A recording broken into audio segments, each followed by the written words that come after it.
justo teníamos como Batman, ¿no? Una historia para atraer de por qué Batman siempre gana.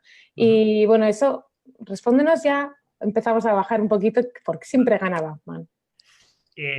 Vale, en el artículo cuando lo preparaba contigo, Sí, em, sí, yo quería que fuera un poquito, o sea, que aterrizara un poco más el concepto de por qué Batman siempre gana. Pero al final es que es verdad, Batman siempre gana porque tiene el control de la situación, quiere hacer.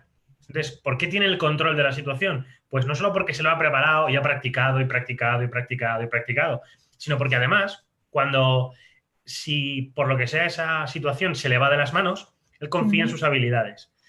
Y en realidad no va tan lejos de cuando tienes que comunicar algo. Si yo tengo que hablar de, pues que sí, por ejemplo, en mi caso de emprendimiento, o tengo que hablar de Lean Startup, lo que necesito en realidad es no solo saber que sé de Lean Startup, sino que de repente si me sale alguna pregunta que no estoy muy acostumbrado o no le he preparado mucho, saber que los conocimientos y las habilidades que tengo me van a respaldar. Y esto normalmente cuando preparas un pitch o preparas una exposición, se nos olvida y se nos olvida que esas habilidades las tenemos nosotros, son nuestras y nadie nos las quita porque o tengamos sea, que o preparar un tema concreto. Entonces me pasa a menudo cuando tengo que pues, mentorizar algún pitch o algo así, que gente que es muy buena comunicando, como que se le olvida comunicar porque lo tiene preparado. Y eso es, bajo mi punto de vista, un error. Tú tienes que prepararte y tener una estructura más o menos en mi cabeza, pero cuando llega el momento, tú tienes que saber que tus habilidades respaldan tu conocimiento. Por eso Batman, en otras cosas, siempre gana, porque sus habilidades respaldan el conocimiento que tiene de dónde se ha metido, de quién es el malo o de cómo se llega a tal sitio. o sea, lo primero entonces es hacernos conscientes a nosotros mismos de qué se nos da bien. O sea, independientemente al mensaje a comunicar, antes de nada hay que parar, ¿no? Hay que parar y pensar, que es un poco, bueno, lo que estamos haciendo hoy aquí, que por cierto, pues es un martes de Semana Santa y hemos decidido parar para mejorar, ¿no? Para seguir aprendiendo. Y entonces lo primero es conocer nuestras habilidades, ¿no? Y ya con eso, ya pensar el mensaje que quiero construir.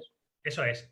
Si soy muy bueno, qué sé yo, pongo un ejemplo. Pues hablando de Hmm. idiomas, porque conozco 8 idiomas distintos, y lo que quiero es remarcar que sé 8 idiomas, puedo presentarme en 8 idiomas distintos o puedo utilizar esos 8 idiomas para contar a lo largo de toda una historia desde 8 puntos de vista distintos, como si fueran 8 personajes diferentes, cómo habla, por ejemplo, en una conversación. O sea, al final, construir una historia tiene que ver mucho con qué quiero contar, cuáles son mis habilidades para contarlas y sobre todo cuál es el público que va a escuchar esa historia. No es lo mismo Caperucita para un niño de 5 que Caperucita para una niña de 15, por poner un Ujú. ejemplo.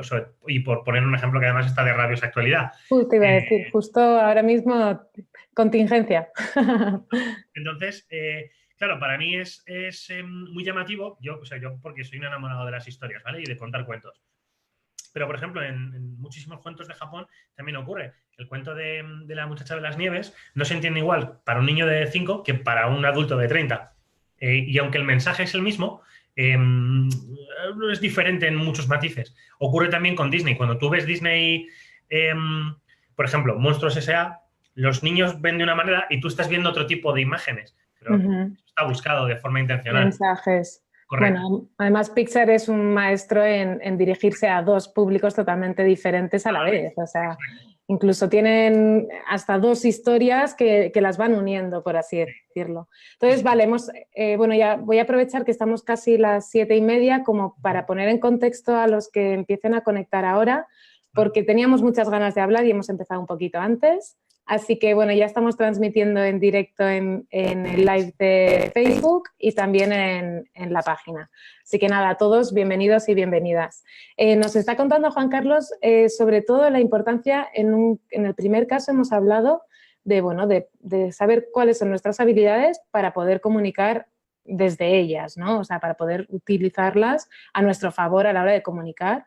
Y luego ahora ya estamos entrando un poco en a quién comunicamos. Antes de construir un mensaje, es muy importante entender el público, conocerlo de verdad, ¿no? Ujú. Y en este caso, qué nos recomiendas hacer para ponernos en el lugar? Por ejemplo, imagínate, seguramente tenemos espectadores que están preparando un pitch Ujú. porque tienen que presentar un proyecto o simplemente son líderes de un equipo y no saben cómo comunicar los nuevos cambios que van a haber o el nuevo proyecto que van a entrar, o a lo mejor soy un freelance y estoy emprendiendo solitariamente y lo que quiero es tener muy claro cómo comunicar mi propuesta de valor de forma eficaz. ¿Cómo puedo conocer al interlocutor? ¿Qué recomiendas tú hacer para entender al otro? Pues mira, yo recomiendo normalmente siempre dos cosas. La primera, que seamos sinceros. Y la segunda, que seamos honestos. Porque muchas veces la una no tiene por qué llevar la otra.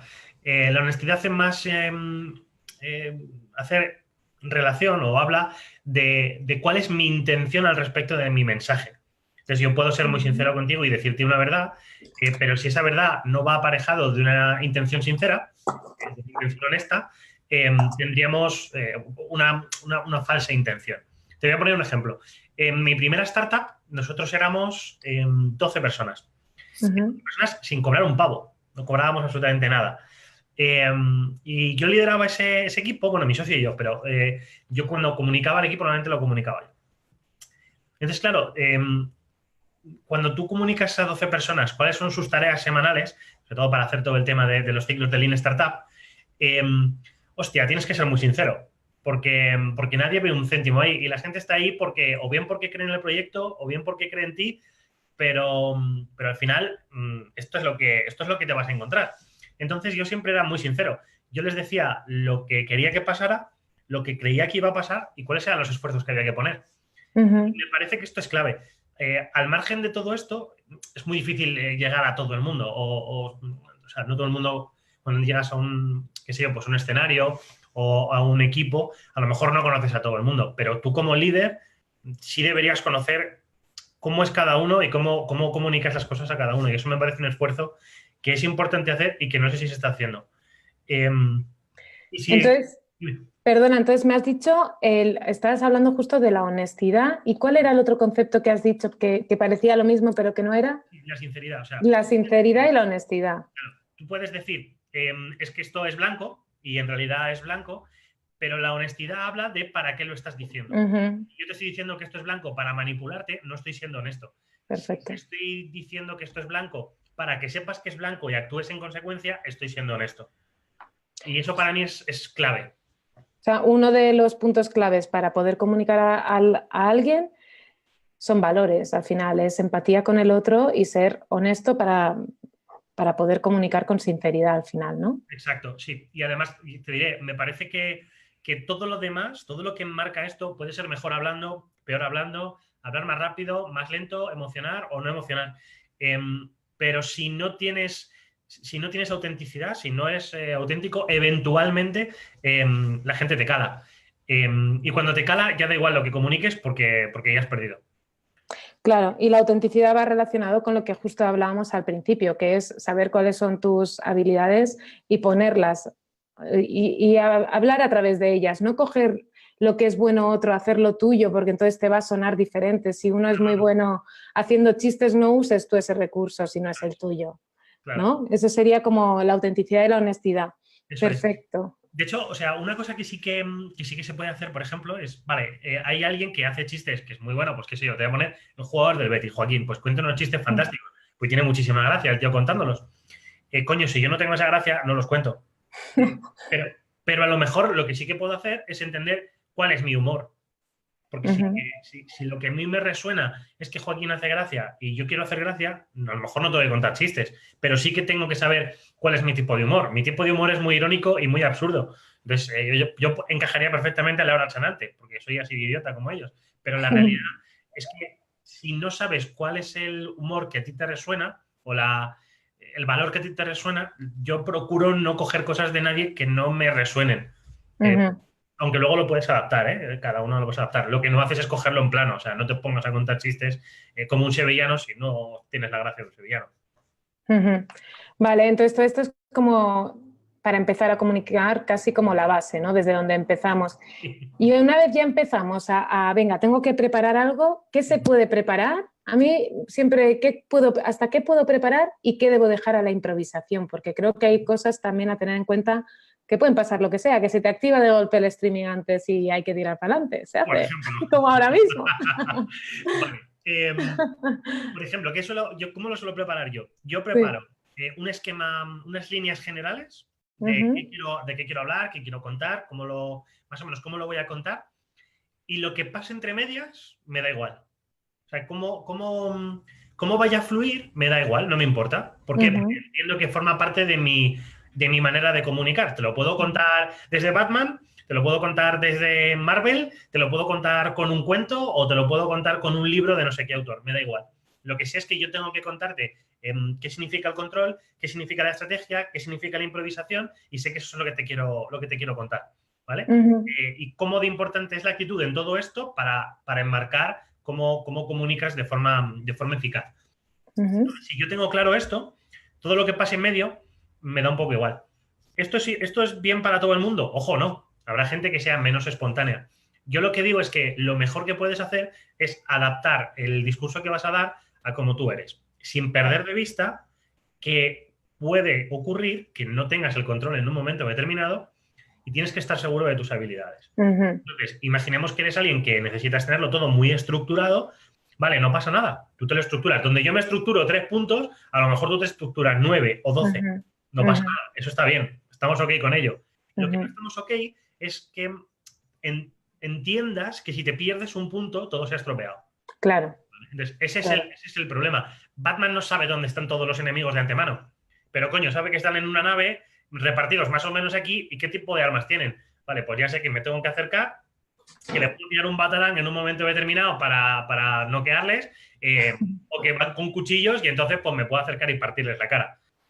Claro. Es que depende mucho de ti también. O sea, el Batman al final tiene claro el objetivo. Y al final tenemos una meta, un objetivo y no sabemos 100% cómo va a resultar el camino, pero mientras vayamos hacia cumplir ese objetivo, el camino será correcto, ¿no? Eso es. Eso vale. es. Si tu camino es comunicar eficazmente o comunicar un mensaje bien, estás siendo honesto, sincero y tienes una estrategia, estamos bien, porque en realidad vas a llegar hasta allí. De una manera u otra vas a llegar allí. Por eso cuando hablo de la improvisación no hablo solo de los huecos que quedan entre medias. Hablo también de la improvisación para ti, porque pienso que comunicar en muchos casos también tiene que ver con ese dejarse llevar. Cuando comunicas eficazmente, a ver, esto es un poquito, pues eso, no sé, así muy ligero y es difícil de explicar, pero entras en ese momento en el cual conectas con una persona y estás hablando con ella y te estás dejando llevar, pues como cuando te estás enamorando o como cuando te presentan un proyecto que te flipa y haces muchísimas preguntas porque conceptualmente lo tienes en la cabeza y lo quieres ya, pues todo este tipo de cosas, ese es en ese momento de fluir, de, mira, yo qué sé, no tengo ni idea, pero venga, vamos para adelante a ver qué pasa. Y eso tiene mucho que ver con ese impulso de dejarnos llevar. Como digo, no a todo el mundo le nace igual. Hay gente que necesita muchísima información antes de dejarse llevar. Pero incluso la gente que es más estructurada y que mentalmente tiene que tener las cosas más estructuradas, tienen espacio a la improvisación.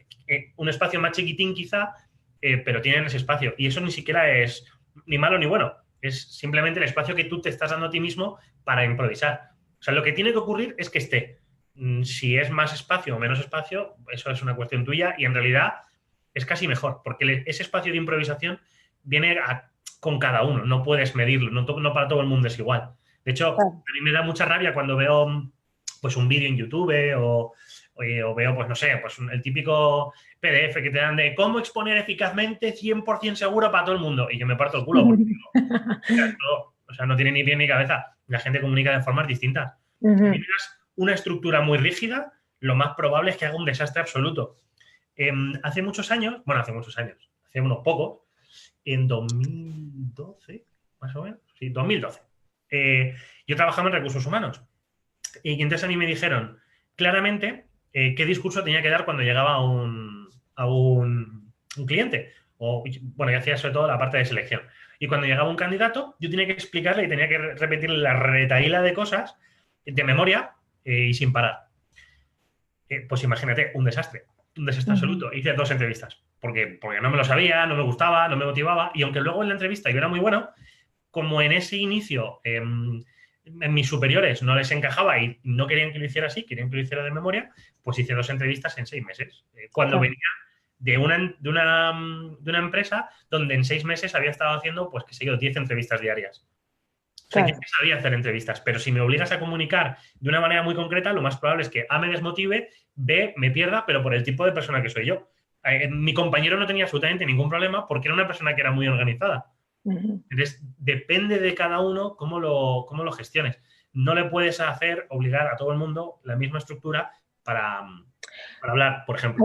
Al final, entonces, más allá o sea, podemos planificar un poquito, podemos tener unos objetivos, sí que hay que tener un guión que nos apoye para ganar a lo mejor esa fluidez, esa seguridad, para luego saber que lo tienes en la cabeza y que ya te relajas Eso y es. una vez o sea, a lo mejor la organización y el orden previo nos sirve casi más como una fórmula de memorización Ujú, interna, de interiorización de la temática que vamos a exponer. correcto. Y para que luego ya usemos unas nuevas palabras y que ya nos fluyan como si se lo contases a un amigo A quien sea. o cuando al final encuentras la motivación de ese mensaje, no importa la palabra que uses, no importa que te equivoques, no importa nada, simplemente las ganas de contarlo ya va a hacer que empatices con el de enfrente, ¿no? Y además va a hacer que tu interlocutor entienda que estás disfrutando con este... Claro, hay que disfrutar, ¿no? La comunicación, hay que aprovechar ese espacio. De hecho, y metiendo algún pequeño tip de comunicación no verbal, Sí. cuando disfrutamos de algo, la zona de la parte de abajo del ojo, lo que se llama la bolsa parpebral, se hincha. Cuando algo te gusta, esta zona se hincha, por ejemplo, pues cuando te gusta un chico, o cuando, pues no sé, pues un proyecto te mola un montón, o cuando estás disfrutando con una conversación, o en general viendo algo, esta zona de la bolsa parpebral se hincha. Y es uno de los síntomas que tú puedes reconocer, bueno, síntoma, uno de los tips que tú Uh-huh. puedes reconocer para saber si a alguien le está gustando lo que le estás contando o no, si está disfrutando realmente con lo que está haciendo. Entonces, Y encima nos sirve de anteojeras. correcto, Maravilloso. efectivamente. De hecho, ocurre que gente que tiende a no disfrutar mucho de las cosas, esta zona la tiene mucho más hundida. Ah, mira. Y entonces, sí, son cositas que te vas dando cuenta, que, bueno, o sea, tampoco quiero profundizar mucho, pero son tips Sí. joder, te dan pistas de si la persona está disfrutando o no está disfrutando con lo que hace. Entonces, bueno, creo que ayudan a la hora de entender cómo está el interlocutor, ¿no? Claro, eso fijándonos en el interlocutor y a nivel del emisor, eh, por ejemplo, ya que se ha hablado de la comunicación no verbal, Ujú. las manos o la postura del cuerpo, eso son como las cosas típicas que se dicen, pero supongo que también dependerá mucho del mensaje que demos, de la intención. Depende de muchísimas cosas. Yo estudié sinergología, que es la ciencia que estudia la comunicación no verbal. Dicho mal y pronto, ¿vale? No es exactamente esto. Ujú. No quiero hacer tampoco publi, pero vaya, que aquí en España tenemos un instituto que es buenísimo en esto. Y lo que te vienen a decir es que hay tantísimas cosas que funcionan diferente cuando estás comunicando de una manera o cuando estás comunicando de otra, o que nosotros pensamos que son de una manera, por ejemplo, cruzar los brazos, pues es que depende de tantísimas cosas que no solo tienen que ver con la interpretación que tú le estás dando. O sea, al final nuestro cerebro es capaz de interpretar muchísimas cosas de comunicación no verbal. De hecho, ya dicen que entre el 60 y el 70% de la comunicación es a nivel no verbal, pero que no somos conscientes de ellas. Entonces, esto es lo realmente importante. Sí, yo he cruzado los brazos en un momento determinado, o he desviado la vista, o me he rascado aquí. Hay muchísimas cosas. En realidad, lo que vas a notar, o lo que va a notar una persona y un interlocutor, es si la persona está siendo auténtica o no lo está siendo. Por eso nos ocurre que no nos creemos absolutamente nada cuando habla un político, por ejemplo. Y cuando hay un político que sí que te lo crees, te escaman. Porque estamos acostumbrados a no creernos lo que nos están diciendo. Entonces, bueno, en realidad, Uy, se nos corta un poquito. Juan Carlos, ahora. sí. Perfecto. Sí, se ha cortado Vale, un momento, pero ya te bueno. oímos. No, decía que ahora, por ejemplo, ahí están saliendo políticos de segunda línea que como no Ujú. están acostumbrados a hablar en público, son mucho más auténticos. Y entonces, no, o sea, no quise entrar en un debate político, No, por favor. lejos de mi intención. Pero, por ejemplo, gente como Abascal o ¿cómo se llama la segunda de ahí? Arrimadas, se les nota que no están todavía al nivel de los políticos que ya llevan mucho tiempo. Albert Rivera, de cómo empieza comunicando a cómo comunica ahora, no se parece en nada. O, por ejemplo, lo que le pasa a Pablo Iglesias, que empieza comunicando de una manera y ahora se ha vuelto mucho más rígido en su manera de comunicar. Entonces, bueno, quizá no rígido es la palabra, pero desde luego se repite más en su comunicación. Y eso nos escama porque estamos acostumbrados a Rajoy, a Sánchez, en su momento pues teníamos a, ¿cómo se llamaba? A Rubalcaba, que era gente que en su manera de comunicar era muy rígida, muy estable, y muchas veces no encajaba con cómo eran ellos. Entonces, esa manera de comunicar nos dice que ellos ni siquiera están siendo sinceros, ni honestos, ni auténticos. A lo mejor a Rajoy le hubiera gustado hablar de otras muchas maneras. De hecho, Rajoy en su comunicación era bastante más flexible de lo que era cuando hablaba, por ejemplo. Que de hecho, en gran medida tiene mucho que ver con lo que yo llamo que cuando se quedaba pillado y cometía esos fallos verbales tan evidentes, en gran medida es porque lo estaba leyendo. En los debates, cuando tú veías a Rajoy coger un argumento y trabajar sobre él, hostia, era una bestia. O sea, claro, cuando uno usa sus propias habilidades, al final volvemos al inicio, ¿no? Cuando uno intenta encorsetarse en una estructura que no es la nativa de uno, la que te surgen los errores. Y el miedo a la equivocación y el no saber cómo salir de eso y al final decir incoherencias porque tu cerebro está intentando avanzar pero no lo entiende a lo mejor lo que están leyendo, ¿no? Correcto. Y a la hora, por ejemplo, de preparar un elevator pitch, o sea, ¿qué tan importante es la práctica del mensaje, ¿no? Porque supongo que también la repetición para poder interiorizarlo y que salgan nuestras palabras, ¿qué consejos nos puedes dar para eso? A ver, en el caso de un elevator, es que es muy específico. Un elevator no deberías dejarlo mucho a la improvisación porque en realidad tienes que contar muchas cosas muy rápido y quieres que el interlocutor se entere de todas. Entonces, mi consejo es, coño, apréndetelo. ¿Sabes? Práctica. Práctica, pues eso. A Batman cuando lanza el batarán y le da en el blanco es porque ha fallado 2000 veces. Claro. Como decía Jordan, por ejemplo, he metido este triple o este tiro libre porque he fallado 10.000 anteriores, ¿vale? Pues esto es más de lo mismo. En un pitch, cuando tienes 30 segundos para contarle a alguien tu proyecto, no puedes fallar el tiro. Tienes que haberlo practicado y practicado y practicado. Y luego, si tienes suerte y te sobran tiempo, entonces habrá preguntas que puedas improvisar, pero porque ya tienes ese conocimiento y lo tienes muy claro. Entonces, mi recomendación es, en pitch que van hasta los 2 minutos y medio, no dejéis mucho a la improvisación. O sea, aprendedlo, tenedlo claro, saber de qué vais a hablar y no improviséis mucho. De hecho, te lo contaba el otro día, el evento que tenemos ahora el día 25 va precisamente de eso. O sea, lo que queremos es que la gente venga, cuente su pitch y le demos feedback. Porque nos hemos dado cuenta de de que la gente pues no sabe hacer pitch. Y, hostia, te enfrentas a tener que hacer un pitch para que te den dinero porque estás levantando financiación y no lo has hecho en tu vida. Es que ese primer contraste es brutal. Si no lo has hecho nunca, resulta que la gente lo que está haciendo es o bien se graba, o bien se mira en un espejo, o bien junta a 4 o 5 colegas en un salón y les cuenta el pitch. A ver, pues sí, son maneras, o sea, es una manera de solventar un problema, pero desde luego ese feedback pues no va a ser tan bueno como cuando tienes a gente que está preparada y está acostumbrada a ver esos feedback. Y es mejor todavía, claro. Claro, eso además, bueno, aprovechamos como en nuestra comunidad hay equipos que ahora están preparando su elevator pitch para presentarlos, justo lo que estás comentando, para una posible financiación y poder hacerlo. Ahora mismo, pues ellos estarán haciendo las técnicas que tú estás diciendo, ¿no? Ensayando en el espejo, pues hablándolo con... O sea, al final es repetición, tienen que sentir también un poco los nervios, ¿no? O sea, al final el evento que tú comentas del día 24 también te ayuda a entender más la situación de contexto de nervio de personas que no conoces, ¿no? Entonces, a veces el no conocer o a veces ponerte en online también puede ser una opción para practicarlo con otras personas en un grupo de comunicación o incluso preguntarle a más similar al público al que te quieres dirigir. ¿Y qué hacemos con los nervios? Porque supongo que eso nos juega una pasada buena o negativa. ¿Cómo podemos lidiar con ello? Pues verás, a mí me molesta un montón. Yo es que soy un poquito nazi para esto, pero es que me molesta un montón cuando la gente dice no te pongas nervioso. no te pongas nervioso. No me ponga nervioso. Coño, quiero que me den 1 millón de euros.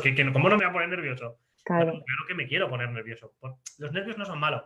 Simplemente hablan de cuán importante es para ti lo que estás haciendo. Entonces, yo siempre lo digo, aquí y en China. Si la persona que te está escuchando no entiende que ponerse nervioso es síntoma de cuánto te importa y solo te evalúa porque te has puesto nervioso, entonces a lo mejor no lo quieres cerca. Porque si tú a mí me cuentas algo y noto que estás nervioso, lo primero que pienso es, jo, está nervioso. Claro. ¿Por qué se pone nerviosa la gente? Porque sí, porque le apetece. No, hombre, hay un motivo detrás, que es que lo que te está contando le importa tu opinión, le importa el proyecto, le importa un montón de cosas. Si yo solo evalúo que está nervioso, estoy cometiendo un error. Y es un error grave. Entonces yo siempre lo digo, me da igual quién esté detrás, me da igual quién te pone la pasta. Si el que te evalúa solo piensa que te has puesto nervioso, imagínate cuando la cagues, porque en emprendimiento o levantando un proyecto todo el mundo la caga y el que diga que no es mentira. Porque se basa en el error, básicamente. El día que cometas un error, ese señor que te da 1 millón de euros, que solo te ha valorado porque porque te has puesto nervioso, va a ser un problema.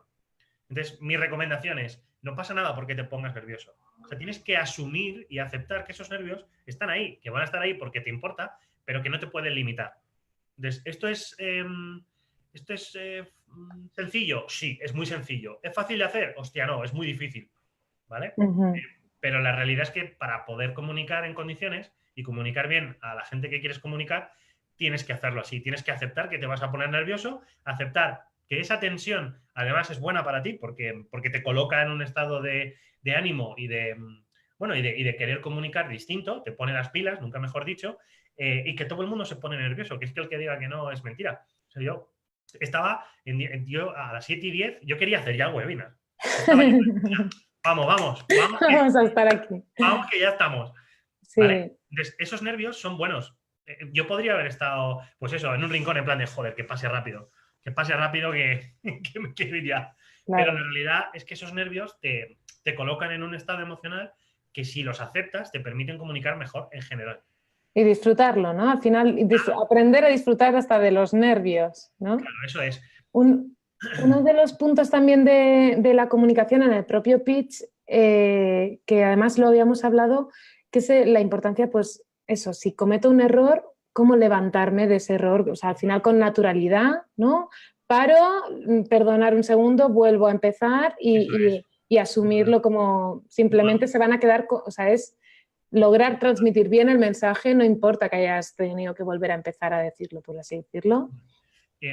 Yo jamás valoraría negativamente a alguien que se haya equivocado al empezar a contar una cosa y, ahí va, me he equivocado, o si me he olvidado esto. Bueno, si tienes cintura lo metes al final, si se va a notar, pero bueno, pero también puede que valoren esa capacidad que tú tienes de tener cintura y si lo que quieres es volver a empezar, vuelve a empezar, no pasa nada. O sea, no me parece un problema real. Vale. También, ¿qué importancia tiene el silencio? Porque hablamos del error, hablamos de los nervios y a veces un silencio pausado, querido o incluso nos ayuda para pensar y seguir. ¿Qué piensas? O sea, ¿cómo podemos utilizar el silencio?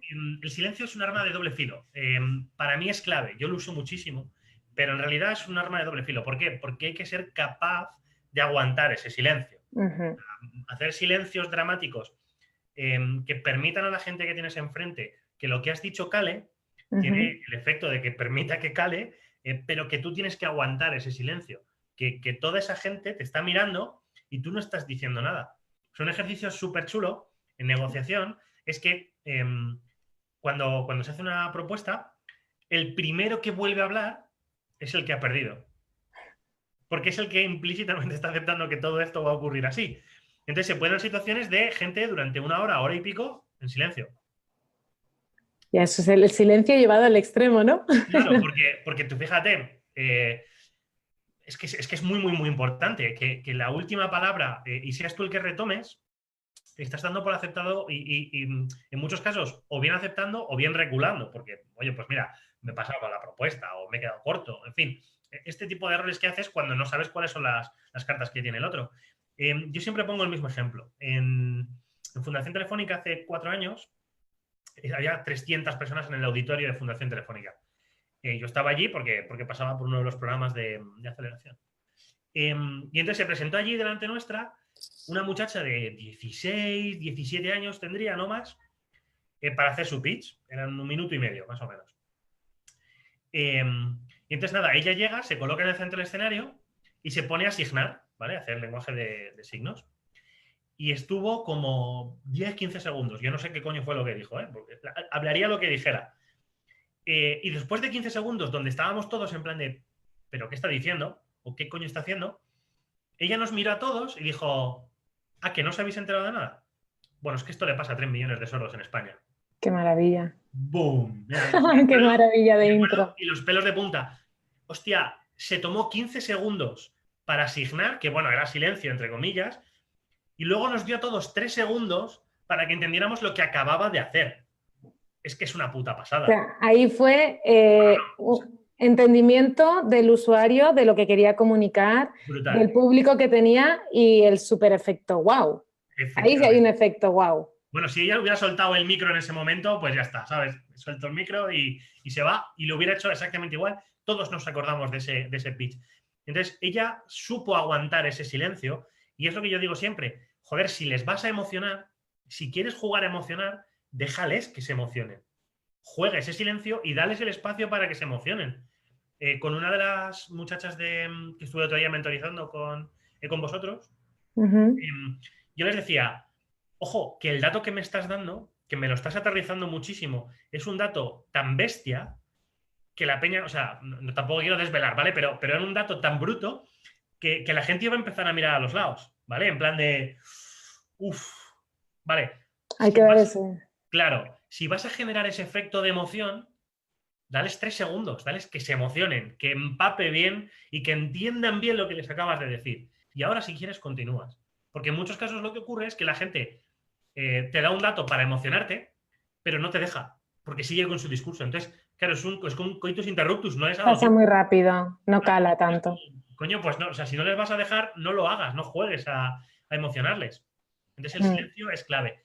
Tomarse unos segundos para tomar ese silencio, bien sea para emocionar o bien sea para dar peso a tus palabras, es necesario si vas a jugar a esto. A lo mejor no te gusta, a lo mejor no quieres ese silencio, no hace falta que esté, pero si está, tienes que darle ese tiempo para que la gente tome ese silencio en consideración, que se empape de ese silencio.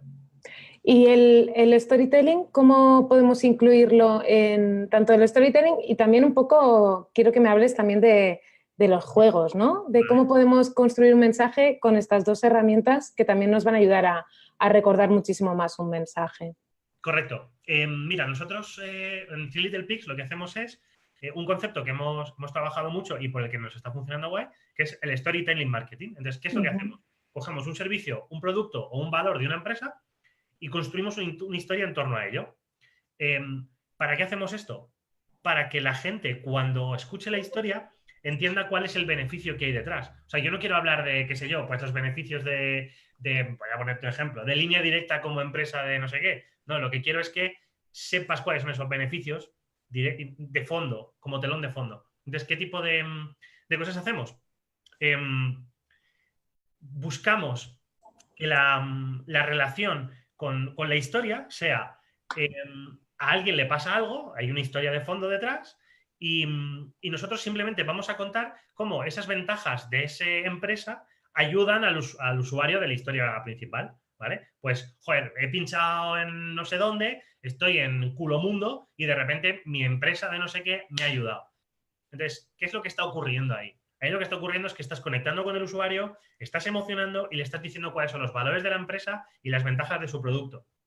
Entonces, cuando tú tratas de comunicar y cuando tratas de emocionar, el storytelling lo que te permite es colocar al usuario en el espacio y el tiempo de, que es lo que al final hace casi cualquier cuento. O sea, Caperucita Roja. Uy. El bosque por la noche. ¿Sí? Dime. Uy, ahora. ¿Sí? ¿Caperucita Roja, dices? Decía que Caperucita Roja, ¿de qué me habla? Me dice, cuidado con los hombres cuando vayas sola por el bosque. O sea, de esto me está hablando. Te está colocando en un espacio, en un tiempo y estás empatizando. Ojo, es muy claro lo que está haciendo ahí. Entonces, el storytelling te ayuda a toda esa parte. Y luego la gamificación, lo que favorece es que mecánicas concretas que nos hacen querer jugar e interaccionar con bien sea un entorno, bien sea una historia o bien sea una persona, faciliten recordar un mensaje. Por ejemplo, te pongo un ejemplo. Nosotros teníamos un evento donde había como, no sé, 50, 60 personas y el objetivo era que todo el mundo se conociera. Entonces, ¿qué fue lo que hicimos? Hicimos un juego que se llama Killer y básicamente teníamos el Twitter de todo el mundo, de todos los asistentes, y la gente tenía que matarse unos a otros entregando su tarjeta. Pero para poder entregar la tarjeta tenías que hablar con la otra persona, tenías que acercarte, entablar una conversación, porque si no, de la nada no le puedes dar la tarjeta. Y todo el mundo sabía que la tarjeta servía para matar, así que no podías hacerlo tan evidente. Bueno, pues la gente jugaba, bueno, con una alegría. O sea, yo he visto estrategias en plan, nos sirvieron unos bollitos para comer a mediodía. Bueno, pues hubo un tipo que se comió el bollito, metió la tarjeta dentro y no sé cómo lo hizo, pero lo medio cerró. Entonces, básicamente, ofrecía un bollito a la gente y cuando esa gente cogía la tarjeta, pues se moría, claro. Lo habían Estaba eliminado. entonces, ¿cuál era nuestro objetivo? Nuestro objetivo era que casi todo el mundo se conociera entre sí, buscara la manera pues, de relacionarse, de hablar. Como no podíamos hacerlo a la vez, decidimos que molaba la idea de que, bueno, pues fueras poco a poco. Entonces, cuando matabas a uno, tenías que venir a nosotros y recibir tu nueva víctima. Con lo cual, una persona que fuera muy buena jugando, a la vez había sido muy buena conociendo gente. Entonces, bueno, este era un poquito el concepto. Para mí, la gamificación es esa herramienta que me permite que la gente jugando adopte comportamientos o cambie comportamientos, que es un poco al final de lo que va. Y luego, sobre todo, tienes que poder medirlo, porque si no lo mides, no es gamificación. Si no lo mides, pues será otra cosa. Pero es fundamental saber medirlo y cómo lo vas a medir. De hecho, es un arte, casi. Claro, y supongo que hemos hablado de la comunicación, bueno, muchísimos puntos, pero también cómo sabremos, justo en la medición, cómo puedo saber yo que he tenido una comunicación pues efectiva o que al final he cumplido mi objetivo. Supongo que tendré como no solo comunicar, sino después pensar en lo que he hecho. Claro. Y ahí, ¿cómo puedo sacar unas conclusiones de mi pitch? Por ejemplo, te pongo el ejemplo de lo que estamos trabajando, ¿vale? Para el evento del día 25 de Pitch Racer, sí. Hemos trabajado con algunos miembros y entonces él me decía, no, mira, mi objetivo es validar esto, esto y esto, ¿vale? Eran 4 objetivos. Entonces hemos construido todo el pitch en base a esos objetivos. De tal manera que es por pura inducción. Si has hecho bien tu pitch, al menos va a ocurrir esto, ¿vale? A la gente que le interese, evidentemente. Entonces, la gracia de todo esto es que la medición tiene que ir siempre en base a tus objetivos o hipótesis a validar. Porque ocurre muchas veces que, por ejemplo, esto me ocurre cuando te llama una empresa y dice, quiero que me hagas una gamificación. Y tú dices, venga, vale, vamos a ver qué podemos hacer por ti. No, bueno, mira, quiero que la gente trabaje mejor en equipo. Fantástico. ¿Y cómo lo quieres medir? No, en un aumento de ventas. A ver, no, espera un momento. Eso no funciona así. O sea, claro, puede que el aumento de ventas sea un resultado, pero eso no funciona así. Pero hay que buscar como el concreto, claro, ¿no? El que... Es que si no, mira, es que quiero comprar pan y que me sepa magdalenas. Coño, pues súper bien. Pues si me explicas cómo lo haces, pues todo es bien. ¿Sabes? Bien. Te vas a forrar si me explicas cómo lo haces. La verdad es que estamos muy poquito acostumbrados a aterrizar conceptos y todo al final lo enfocamos a los 4 o 5 conceptos que todo el mundo maneja y que todo el mundo sabe hacerlo. Pero es que los KPIs van más allá de una venta o de una cantidad de leads que entran en un funnel. Si tú quieres que tu equipo trabaje mejor, lo que necesitas primero es saber dónde está fallando tu equipo, qué es lo que tienes que mejorar y a lo mejor lo que tienes que hacer es preguntarles después qué valoren de 1 a 10. Por ejemplo, la UX en gran medida se basa en cómo de ok está el usuario con ello. De hecho, hemos visto un montón de ejemplos de grandes compañías que simplemente tenías que poner carita triste o carita sonriente y ya estás validando. Ese aterrizaje, coño, es clave. Entonces, si tu objetivo es, vale, voy a poner o voy a hacer una ponencia en no sé dónde y quiero que después haya 10 personas que me den su tarjeta, por ejemplo, por poner un ejemplo, eso es un objetivo medible. Si al final en el networking consigo que 10 personas me den su tarjeta, conseguido. ¿Cómo lo voy a hacer? Vale, pues eso forma parte de lo que hablábamos al principio, que es de la estrategia. Vale, voy a hablar como sé cuál es mi público más o menos, voy a hablar de esto, de esto, de esto y de esto, para tratar de captar a todos los posibles inversores o gente que esté interesada en mi producto desde 4 puntos distintos. Malo será que entre 400 personas no haya gente que me dé 10 tarjetas, ¿vale? Esto es una manera más o menos, de aquella manera, de aterrizar objetivos y conceptos, pero es que el problema es que normalmente no se hace. Entonces, claro, o sea, es muy, muy, muy claro que tú necesitas tener tu objetivo bien claro. Si lo que quiero es que el señor que tiene 1 millón de euros en el bolsillo me los dé, necesito emocionarle, contarle cuál es mi modelo de negocio, que sepa cuál va a ser su retorno de inversión, que sepa cuál va a ser el exit y que sepa si va a multiplicar por 5 o no su inversión. Pues es que esto, si lo que quiero es que me dé dinero, esto tiene que estar, ¿no? Luego ya, pues investiga sobre él, pues mejor. Jo, pues es que nos estás contando tanta información que vamos a hacer una recapitulación y vamos a ver si hay alguna pregunta y si no, pues vamos a recapitular estos conceptos. Entonces, hemos hablado de la autenticidad de nuestros valores, conocer qué se nos da bien, conocer a nuestro usuario para saber a quién comunicamos, ¿no? Y luego, a la hora ya de preparar nuestra comunicación, tener súper claros estos objetivos, que es justo lo que estás contando ahora, unos objetivos concretos y medibles, a poder ser con luego un resultado concreto para saber si ha sido eficaz o no.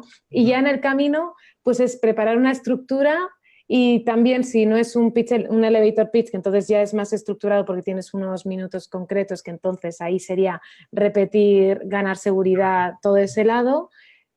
Por otro lado, entonces, si no, sería también dejarnos un guión medio preparado y entender, interiorizarlo para comunicar desde nuestro yo, ¿no? Desde nuestra propia autenticidad.